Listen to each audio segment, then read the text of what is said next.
শ্লোক 6 জং জং বাপি স্মরণ ভাবং তজত্যন্তে কলেবরম তম তমেবৈতি কৌন্তে সদা তদ্ভাব ভাবিতর। বাংলা অর্থ: হে কৌন্তে, যে ব্যক্তি মৃত্যুকালে যে ভাব স্মরণ করে দেহ ত্যাগ করে, সে সর্বদা সেইভাবেই অভ্যস্ত থাকার কারণে সেই অবস্থায় লাভ করে। চিন্তার প্রভাব: শেষ চিন্তা হঠাৎ আসে না, সারা জীবনের অভ্যাসেই শেষ স্মরণ হয়।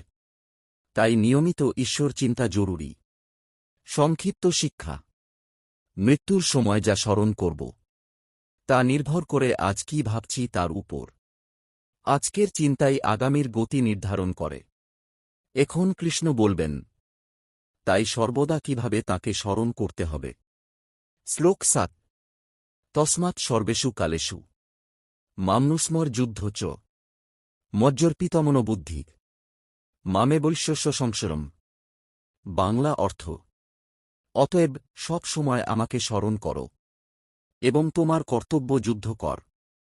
মন ও বুদ্ধি আমাকে অর্পণ করলে নিশ্চয়ই তুমি আমাকে লাভ করবে।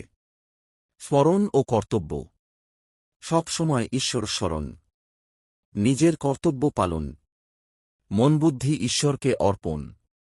সংক্ষিপ্ত শিক্ষা: সংসার ছেড়ে পালানো নয়, কর্তব্য পালন করেও ঈশ্বর স্মরণ সম্ভব। এটাই কর্মযোগ ভক্তিযোগের মিলন। তোমার জীবনের ক্ষেত্রেও এটা গুরুত্বপূর্ণ। কাজ করো, কিন্তু মন ঈশ্বরে রাখো।